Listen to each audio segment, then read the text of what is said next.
Hey everyone, welcome back to Programmers Mode, and in this video we are going to discuss about retry pattern.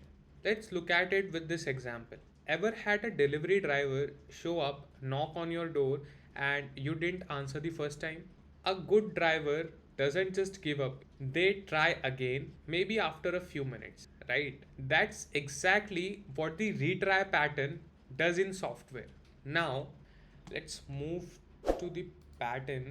So the retry pattern is about automatically retrying a failed operation, like calling an API or say connecting to a database. In case the failure was temporary, instead of failing it immediately, the system gives the operation another chance. Imagine your app calls a payment service, but due to network hiccups, without retries, the payment just fails and the user gets frustrated.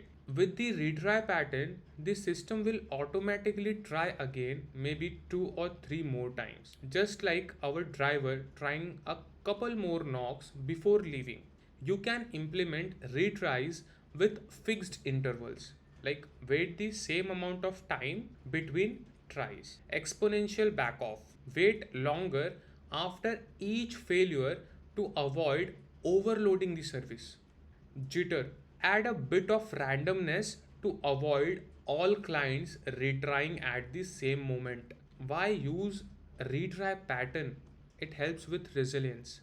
It recovers from a temporary glitch, better UX, fewer users face errors, reduced manual intervention. Most of the time, system fixes itself when possible.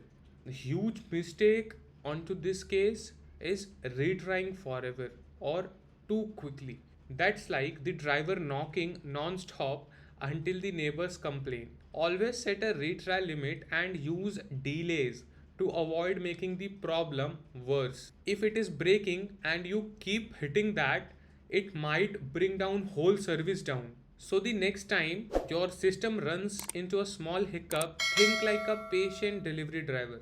Knock again, but don't overdo it. That's the retry pattern, and that's all for this video. We'll meet again in next video. Until then, take care and bye